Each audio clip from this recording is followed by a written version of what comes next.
ఎహే మళ్ళా మేమే గెలుస్తాం మాదే అధికారం అని బీజేపీ వాళ్ళు ఫుల్ ధీమాతోనున్నారు.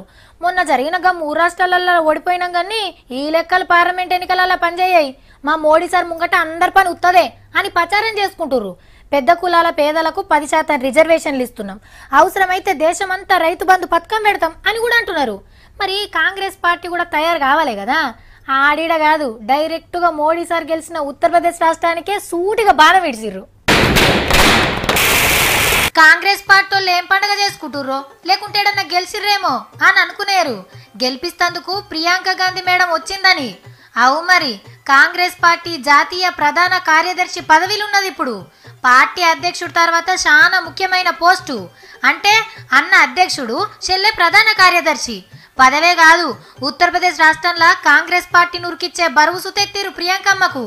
పార్టీ కోసం ఎప్పటి సందో ప్రచారం చేస్తుంది కానీ ఏ పదవి లేకుండే, ఎన్నడూ పోటీ చేయలేకుండే.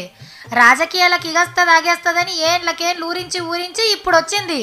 సేమ్ ఇందిరమ్మ లెక్కనే ఉంటది కాబట్టి నాయనమ్మ అభిమానులంతా ప్రియాంకమ్మకు జై కొడతారని పార్టీ పెద్దల ఆశ. అందుకే పార్లమెంట్ ఎన్నికలకు ముందు పార్టీలకు పట్టుకొచ్చిర్రు అన్నట్టు. రాహుల్ గాంధీ సారు ప్రియాంక గాంధీ మేడం కలిసి కాంగ్రెస్ పార్టీని పవర్లకు తెస్తారో లేదో చూడాలి.